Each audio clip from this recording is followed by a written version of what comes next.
got started in this field many years ago, really. Literally my first job at the age of 14 was with 3 and 4-year-olds. And I think I never looked back. I've been intrigued with them, really with young children, I would say birth to 5 or 6, very young children since I can remember. And part of it is their kind of endless possibilities, right? They're so new in many ways, and they're figuring out the world, and there's so much unpredictable.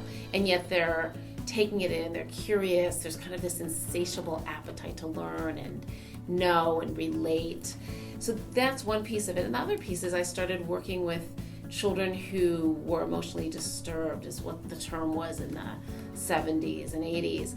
And I was taken by the fact that even children who were abused and had very rough start with their parents, when distressed, called for their mothers in particular.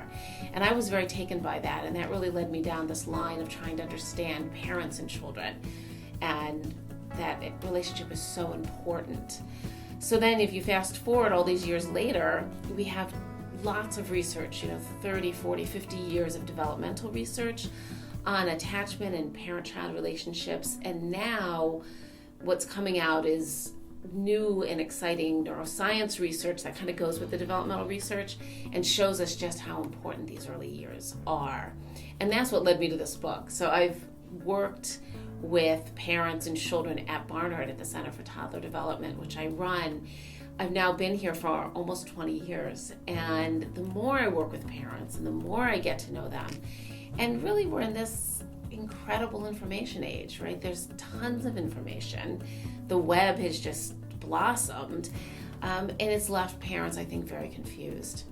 And so that's partly what drove me to write a book, was that I felt like I lived my life immersed in the toddler world, and I'm with parents, and yet there's so much wonderful about the toddler world, and there's so much baffling about it. And so hearing the confusion of parents and how overwhelmed parents are, because it's tough to have a toddler, that's what really pushed me to write this book. I felt like I could really help people get in the toddler world and see their world and then shift their perspective, and that would help them really understand their children better.